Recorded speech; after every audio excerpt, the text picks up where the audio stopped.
The Shark Deck.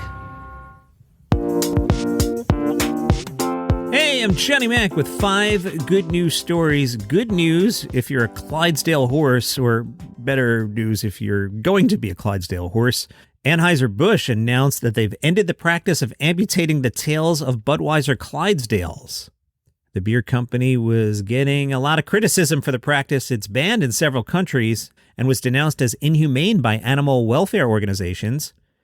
A spokeswoman said, "Safety and well-being of our beloved Clydesdales is our top priority. The practice of equine tail docking was discontinued earlier this year.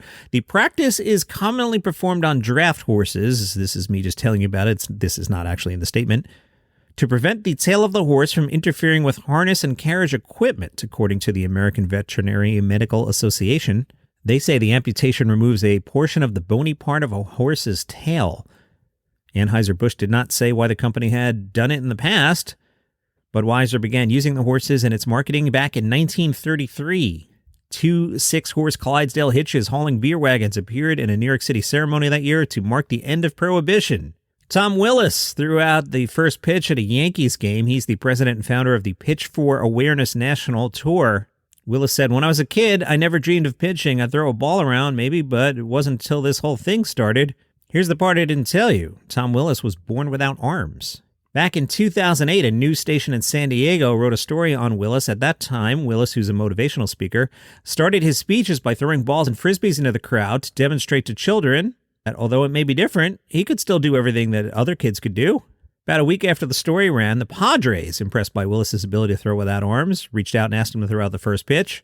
That's when Willis realized there was an opportunity for something more than just pitching. He said, "This is an opportunity for me as a disability awareness program to help people better understand and accept the abilities of persons with disabilities." His idea, to throw out the first pitch at all 30 stadiums. When I got back to my seat, I told my buddies, "Guys, that was great. I should do this at all 30 stadiums." It was a tongue-in-cheek joke, but the more that happened as a result, the more I thought, maybe not such a bad idea. 10 or 11 teams right off the bat were like, "Sure, we'd love to have you." After the initial hype died down, though, he hit a wall. Some teams said, "Nah, we're not interested. No, thank you." The real holdouts were the ones that said, "We only give first pitches to sponsors." Oh. Let's name those teams. According to Willis, the Colorado Rockies, Oakland A's, Philadelphia Phillies, and Minnesota Twins. Willis said, "I had the good fortune to be introduced to David Sampson, who was the president of the Marlins at the time. He liked what I was doing. He made some phone calls, and suddenly I got 4 more teams." He got to 24 stadiums by 2015, and now the only team left on the list, the Angels. Come on, Angels, get this done.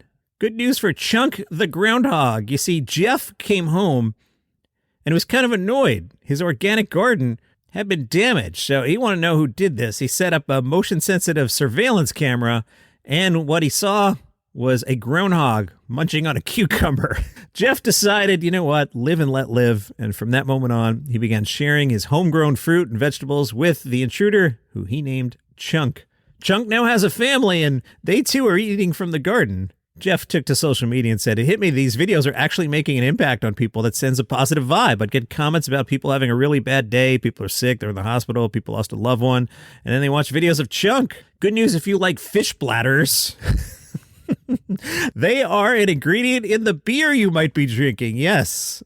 According to the pros at Green's Beer, lots of breweries use fish bladders, defined as a gelatin-like substance that's made by drying and processing the swim bladders of certain fish. Why? It makes your beer appear clearer and brighter. Now, hopefully during the brewing process, most of the stuff will disappear.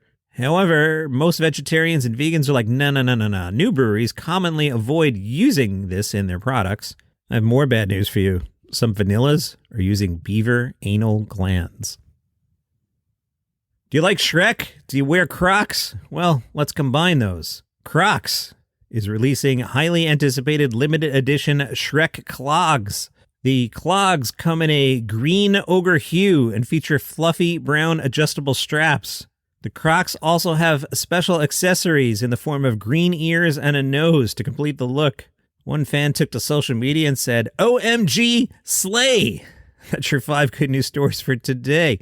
Follow the show for free on Apple Podcasts or Spotify, or tell a friend about the podcast. That would be super helpful too. You have a great day.